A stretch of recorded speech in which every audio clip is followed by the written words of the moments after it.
pertama ada Kerajaan Buton dari Sulawesi. Kerajaan Buton adalah kerajaan Islam yang berdiri di Pulau Buton, Sulawesi Tenggara, sejak abad ke-12. Kerajaan Buton terbentuk setelah kelompok orang Melayu datang ke Pulau Buton pada akhir abad ke-13. 4 tokoh Melayu yang datang adalah Si Malui, Si Jawangkati, Si Panjongan, dan Si Tamanajo. Mereka membangun desa masing-masing dan kemudian desa-desa tersebut bergabung menjadi Kerajaan Buton. Raja pertama Kerajaan Buton adalah Wakaka, seorang perempuan. Kerajaan Buton bercorak Hindu-Buddha pada awalnya, namun menjadi kerajaan Islam setelah pengaruh Syed Jamaluddin Al-Kubra. Sultan Timbang-Timbangan atau Halu Oleo menjadi pemimpin tahta Kesultanan Buton pertama setelah memeluk Islam. Aspek politik pemerintahan Kerajaan Buton. Masa pemerintahan Kerajaan Buton mengalami kemajuan terutama di bidang politik pemerintah dengan bertambah luasnya wilayah kerajaan serta mulai menjalin hubungan politik dengan kerajaan Majapahit, Luwu, Konawe, dan Muna. Demikian juga bidang ekonomi mulai diberlakukan alat tukar dengan menggunakan uang yang disebut kampua, yang terbuat dari kapas yang dipintal menjadi benang dan kemudian ditenun secara tradisional menjadi kain. Memasuki masa pemerintahan kesultanan juga terjadi perkembangan di berbagai aspek kehidupan, antara lain bidang politik dan pemerintah dengan ditetapkan Undang-Undang Dasar Kesultanan Buton yaitu Murtabet 7 yang di dalamnya mengatur fungsi, tugas, dan kedudukan perangkat kesultanan dalam melaksanakan pemerintah serta ditetapkannya sistem desentralisasi atau otonomi daerah dengan membentuk 72 kadi atau wilayah kecil. Aspek budaya Kerajaan Buton. Mayoritas masyarakat Buton beragama Islam, sehingga tradisi-tradisi dan budayanya sangat dipengaruhi tradisi Islam. Salah satu tradisi budaya yang cukup populer dari suku Buton adalah tradisi Kande Kandea yang masih dilakukan hingga hari ini. Tradisi Kande Kandea adalah tradisi makan bersama yang umum dilakukan oleh masyarakat Buton. Biasanya tradisi ini dilakukan pada perayaan hari-hari besar seperti Idul Fitri. Bukti peninggalan Kerajaan Buton. Yang pertama ada Benteng Keraton Buton, benteng terbesar di dunia yang terletak di kota Bau-Bau, Sulawesi Tenggara. Benteng ini dibangun pada abad ke-16 oleh suku Buton ketiga. Lasangaji yang bergelar Sultan Kaimuddin. Benteng ini terbuat dari batu kapur dan memiliki luas sekitar 23.375 hektar.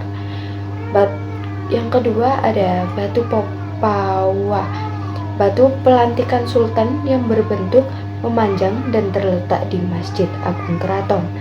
Di bagian tengah batu ini terdapat lubang yang menyerupai telapak kaki manusia. 3. Masjid Agung Keraton Buton, juga dikenal sebagai Masjid Ogena. 4. Kasulana Tombi, tiang bendera kesultanan. Yang kelima ada Istana Malige, rumah adat tradisional Buton. Berikut yang lainnya. Kedua ada Kesultanan Palembang Darussalam dari Sumatera. Sejarah Kerajaan Palembang Darussalam adalah salah satu kerajaan Islam yang pernah berdiri di Indonesia. Kerajaan ini mempunyai kondisi politik yang unik.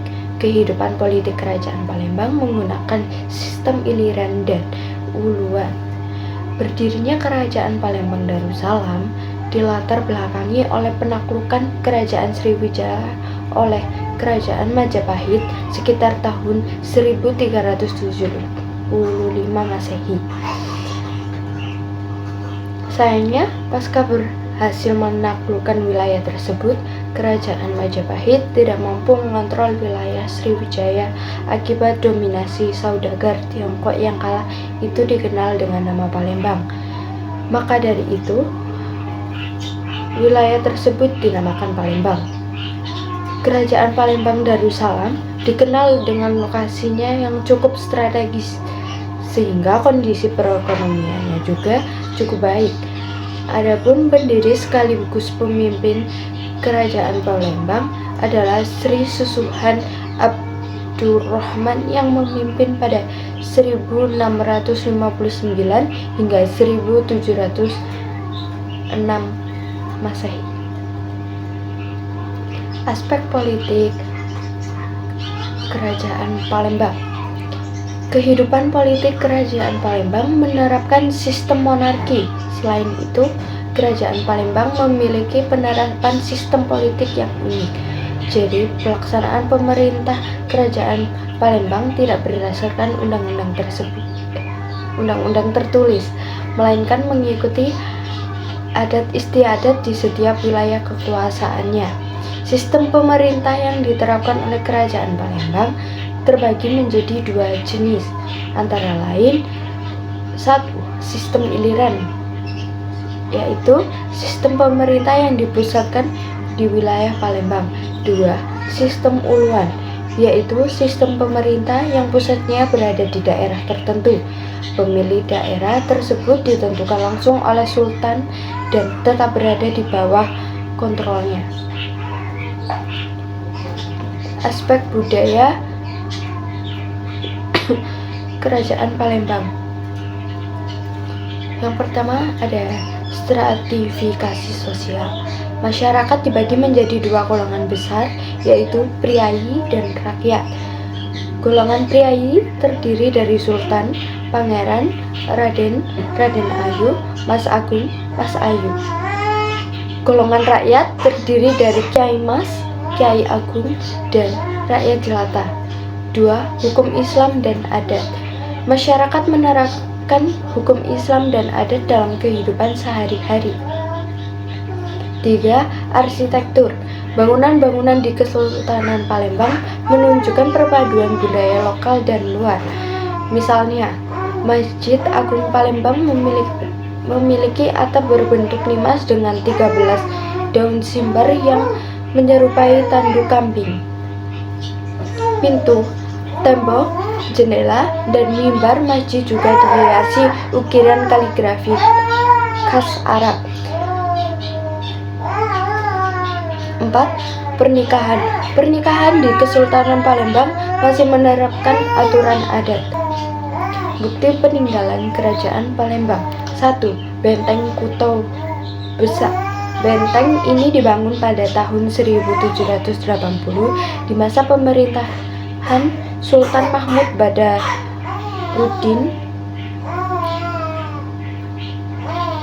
Benteng ini memiliki gaya arsitektur Perancis dan terbuat dari batu kapur. Saat ini bagian dalam benteng digunakan sebagai ruang perkantoran Komando Daerah Militer atau Kodam Sriwijaya.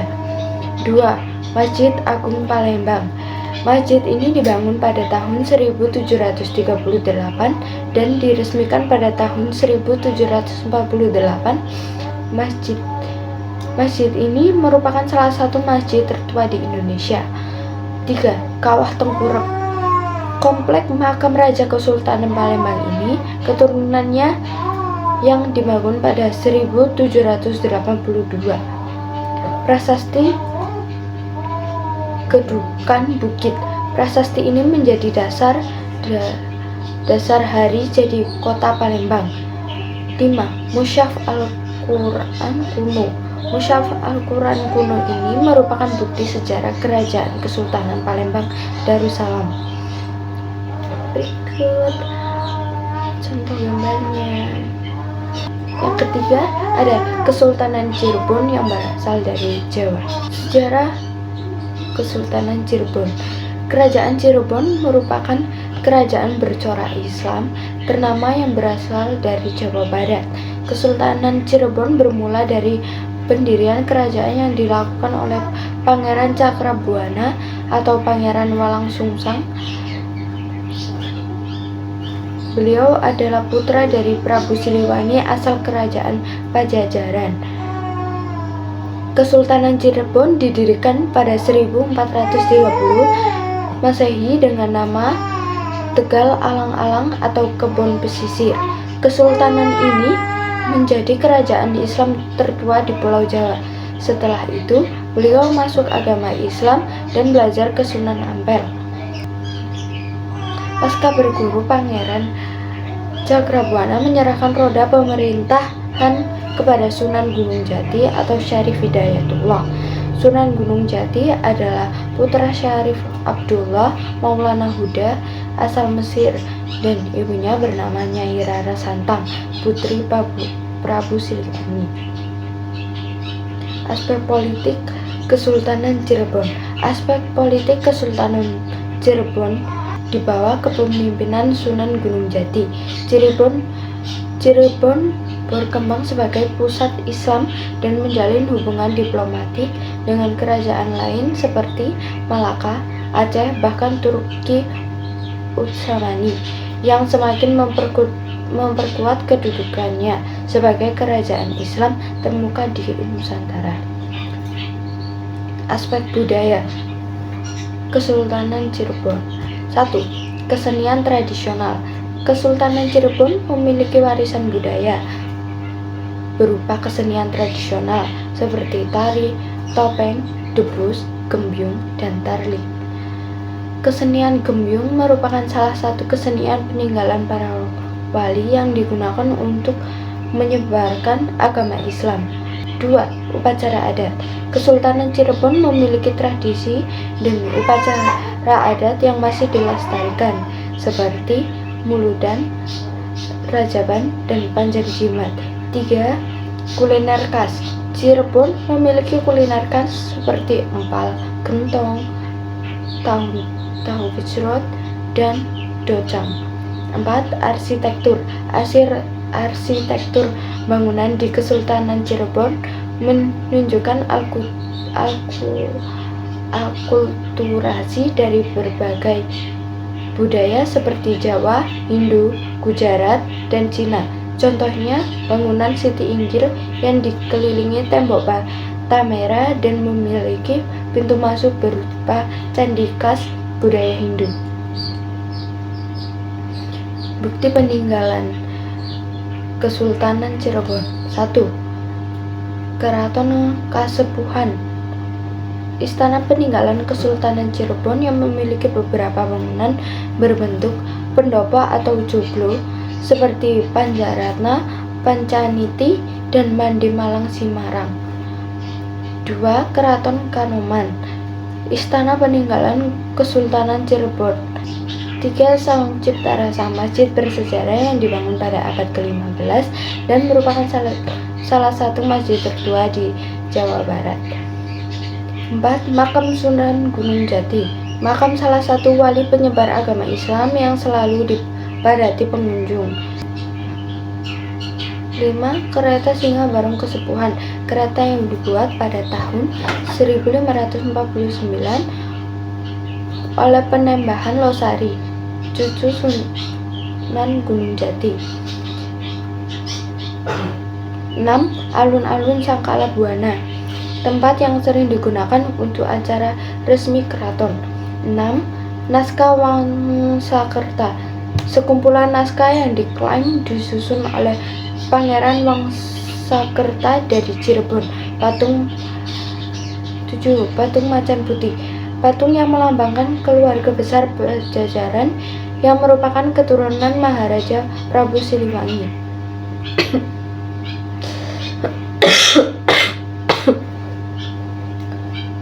Yang keempat, Kesultanan Bacan dari Maluku.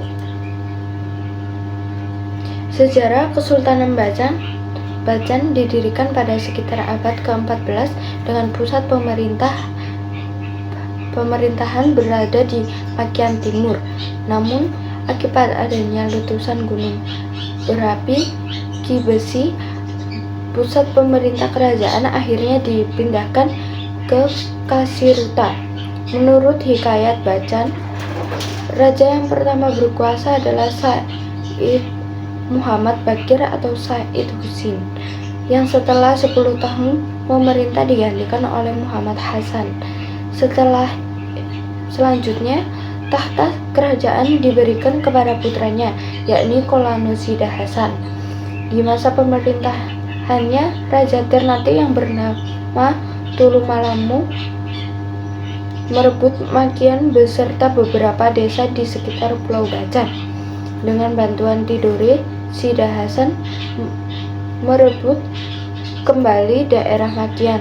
Selanjutnya, tidak diketahui nama-nama raja yang memerintah Bacan.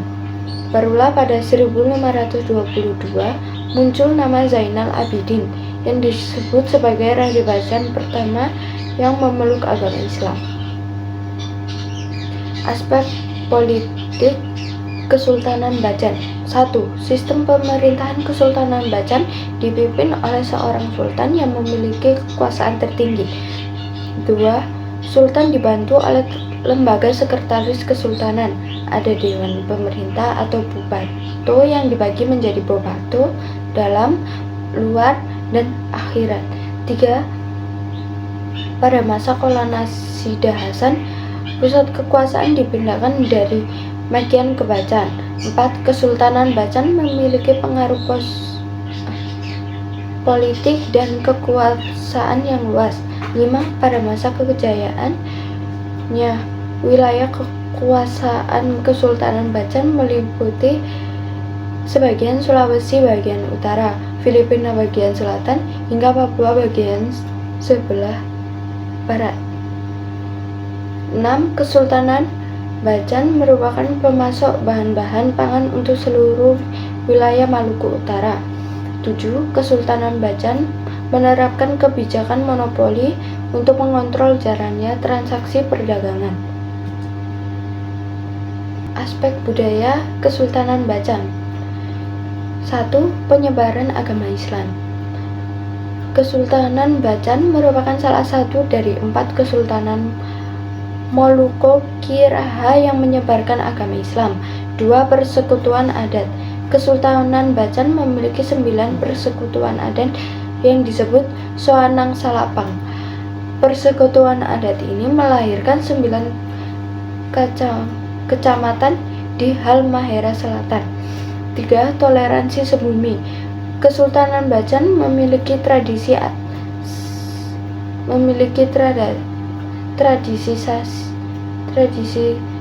sasi yang merupakan toleransi berbasis ekologi. Sasi ini dapat menjadi jembatan toleransi antar umat beragama dan masyarakat lain. 4. Stratifikasi sosial. Kesultanan Bacan memiliki 3 strata sosial, yaitu sultan dan anggota keluarga, rakyat jelata atau bala, bujangan atau lajang yang disebut soangongare. Bukti peninggalan. 1. Benteng Barneveldt terletak di Pulau Bacan. 2. Istana Sultan Bacan dibangun pada tahun 1935. 3. Masjid Sultan Bacan dibangun pada 2020. 4. Keraton Kesultanan Bacan, tempat menyimpan barang-barang peninggalan Kesultanan Bacan seperti foto-foto para raja, mahkota Sultan Bacan, dan arsip mata uang. 5. Batu Bacan raksasa ditemukan di Desa Palamea, Pulau Kasiruta, Halmahera Selatan pada 2014. 6. Kompleks makam Eropa terletak di bagian luar benteng sekitar 50 meter sebelah utara. 7. Pecahan genteng tanah liat Ditemukan di dalam benteng, fragmen keramik berwarna putih abu-abu ditemukan di dalam benteng. I just heard you found the one you've been looking. Sampai jumpa. I wish I would have known that wasn't me.